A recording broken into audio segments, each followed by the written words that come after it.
So here we go again. We have the same old tired playbook that is being utilized by every single director, every single showrunner, every single actor that's in Hollywood right now. It is pathetic what they are doing. And unfortunately, The Last of Us is now going down that road. And it's sad because I was a big fan of The Last of Us HBO TV series. I thought they were doing it very good at the start. I did give my criticisms for episode 3 that, by the way, had nothing to do with the characters being gay. If you guys go watch my review, you will realize that. But ultimately, I gave it a 5 out of 10 compared to the 7 or 8 out of 10s that I gave the other episodes, strictly because it served no purpose. But now it looks like we have another Frost situation, which I think these people should really try to learn from Frost before they start using certain words, like if you don't like it, don't watch it. Those are death notes to any kind of TV series. But we have another example of it. So in The Last of Us, the latest episode, actress Storm Reid just recently responded to quote-unquote homophobic backlash and says if you don't like it, don't watch it. I mean, this has to be the most telling thing, right?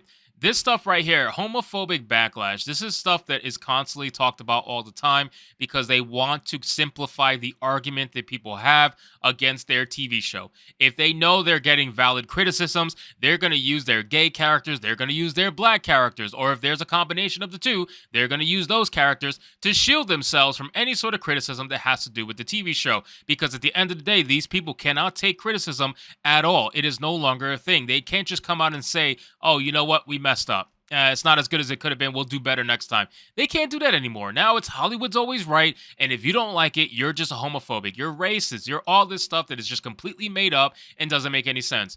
It says The Last of Us actress Storm Reid recently responded to homophobic backlash over the show's blatant portrayal of disordered lifestyles and acts of grave depravity. Speaking with Variety, Reid was asked by Katzy Steffen, Bella, you've previously spoken about the homophobic backlash to the show and why you're not letting it scare you. Storm, what's your take on this topic, especially knowing that there will likely be a response to this particular episode?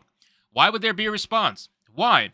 Why would there be a response? The only reason there was a response to the third episode is simply because the story was changed between Bill and Frank completely. You took two people who hated each other in the game and you made them love each other. Why? Because you couldn't show a bad LGBTQ relationship. You had to show a positive one on screen. So you changed up the entire fucking story. You took out one of the best moments between Bill and Ellie and you completely nuked that just so you could give us the gay version of The Notebook. That's all you did. It was a terrible, out of place story that didn't fit in with the entire episodic format of The Last of Us. It did not fit. It was a vacuum in its own kind of episode. That's it. That's my biggest issue with that. It served no purpose. I've said this many, many times again, and I'm not going to repeat myself. You guys can go check out my other videos if you want to hear what I have to say about it. It says, Reid responded, I think Bella put it perfectly a couple weeks ago. If you don't like it, don't watch it. There's so many other things to worry about in the world. I think being concerned about who people love is just absurd to me. I just don't. I will never understand it. I don't get it, she added. Of course, again, they're simplifying the argument because they need to simplify it, because if they start asking questions and going deeper into it, they'll realize that it's not as simple as they're trying to make it out to be. It says, Reid continued, I think despite what people are going to say, if they don't like it, I think there are going to be a lot more people that appreciate it, a lot more people that feel represented and seen and heard. So that's what matters. So God, Jesus Christ, man. So you're willing to sacrifice the majority to showcase and have to be seen and heard the minority? I mean, it doesn't seem like a good business practice at the end of the day. It's kind of weird. I'm almost positive there's ways that you can showcase both sides and have everybody feel seen and heard.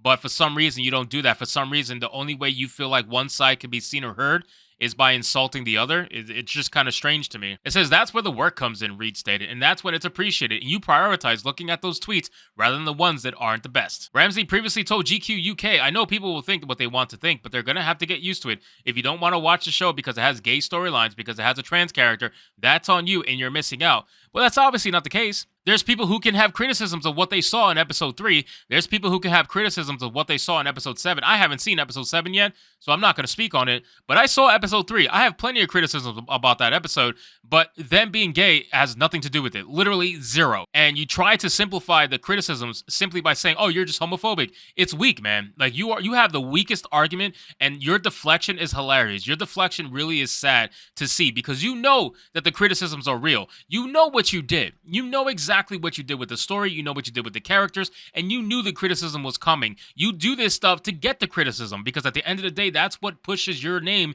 in the headline. But to try to simplify it as something saying along the lines of, oh, you just don't like it because you're homophobic, that's sad, man. That's really sad that you live in a world like that you think that's the case. It says, it isn't going to make me afraid. I think that comes from a place of defiance, she added. As far as Reid's claim that more people will be represented and heard, it's unclear where she's getting her information to back up such a claim. A March 2022 Gallup poll found that only 7.2% of U.S. adults identify as lesbian, gay, bisexual, transgender, or something other than straight or heterosexual. Interestingly, Gallup also notes the percentage has doubled since Gallup first measured LGBTQ identification in 2012. I'm not surprised. And I would say out of that 7%, a majority of them are probably bisexual, because bisexual is the safe orientation where you can get the credit for being part of the LGBTQ representation, but at the same time, you don't actually have to do anything to get that credit. So you don't have to like have sex with the same sex kind of a thing, because most people who are bisexual, they just have sex with they have straight sex essentially. They don't have gay sex, and that's the truth. You can go look it up if you want. Bisexual people usually just go one way, and it's usually the straight way, ironically, and it's mostly women that claim to be bisexual, not men. So I mean, there goes that. So if we look at the actual Variety article, and let's see what this has to say, because I want to kind of see, you know, from the left side of things, I want to see what Variety has to say. It kind of goes into the backstory about Riley and Ellie and how they both realized they've been bitten. This whole episode is based off the DLC, by the way, the Left Behind DLC, in case you guys may not be aware. For those of you who played, who didn't play the actual game, it's based on the Left Behind DLC, where you get to see what happened to Ellie and how she found out she was immune. And the actual story is great. I mean, listen, it's fantastic. I think it's cool to see Ellie and Riley on screen. And I haven't seen this particular episode, so hopefully it's faithful to the DLC and the game. But it's probably not at the end of the day. But even if it was, they will still try to convince you that that's not the case. They will still try to come out and convince you that everything people have a problem with is homophobia, because it's an easy argument to make. It's something that allows them to be able to deflect anything that has to do with their TV show, and they don't really want to have to defend their show. They want to just be able to use one of their shields to defend the show for them. But again, you can see where Reid says, I think Bella put it perfectly a couple weeks ago, if you don't like it, don't watch it. There's so many other things to worry about in the world. I think being concerned about who people love is just absurd to me. I just don't, it never will understand it. I don't get it. I think despite what people are going to say, if they don't like it, I think there are going to be a lot more people that appreciate it, a lot more people that feel represented and seen and heard. So that's what matters. That's where the work comes in, and that's when it's appreciated, and you prioritize looking at those tweets rather than the ones that aren't the best. So she's really doubling down on this kind of stuff, and it's sad to see, because I honestly think she's so young. She has no idea what she's really talking about. She's just doing what she's paid to do, and I will never take that away from someone. If you're paid to do this, by all means, go for it. But you're only hurting your own race at the end of the day. You're only hurting your own self. So listen, at the end of the day, it's just another excuse that it seems like they're coming out with to try to defend the show. And like I mentioned in my last video, I don't know if I'm going to continue reviewing this show, because once someone tells me don't watch it, I'm inclined to agree with them. I'm inclined to say, okay, if that's the case, and I know I'm only just one view, but I won't do it. I won't do the view. I do want to continue to review it, simply because I'm a completionist, so I like to be able to have a full set of reviews on a particular episode. Once I start a TV show, I don't want to stop, but I'm really, really, really tempted to stop. I'm not going to lie to you guys.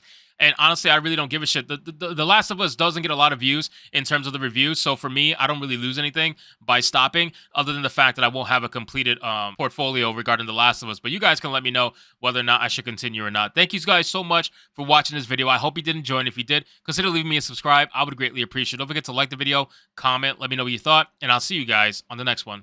Hypnotic out.